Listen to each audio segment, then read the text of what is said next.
Yeah. We're just one day away from more stores reopening, and this time next week, dine-in restaurants will be allowed to open. But what about church? Yeah, so Team 12's Jen Wall is live in Phoenix this morning right now. So, Jen, what's the Attorney General saying about this when it comes to religious services?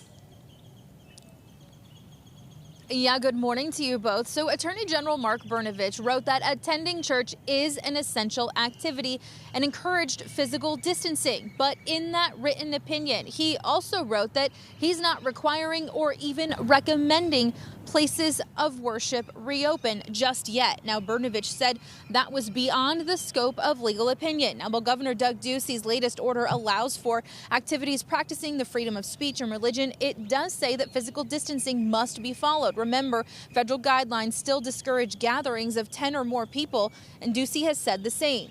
Based on how they're operated, in-person church services are not very feasible. Now, Governor Ducey has commended many church leaders for making services virtual and finding other ways to follow distancing rules.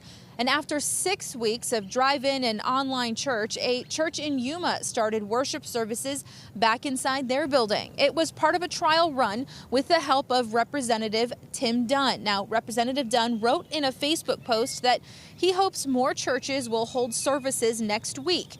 Now, according to KYMA in Yuma, Yuma's Champion Church was not 6 feet apart, but they did do other things, even though they're not required to. Everyone who went to the services had to wear a mask. People were encouraged to physical distance, and they were given hand sanitizer at the door. And at the end of the Attorney General's written opinion, he says there is a state of emergency because of COVID-19 here in our state, and he encourages Arizonans to use their best judgment in suspending public activities that can be delayed to help keep people happy. You want to see details? Go to our website, 12news.com and the 12 News app. For now, we're live in Phoenix. Jen Wall, Today in AZ.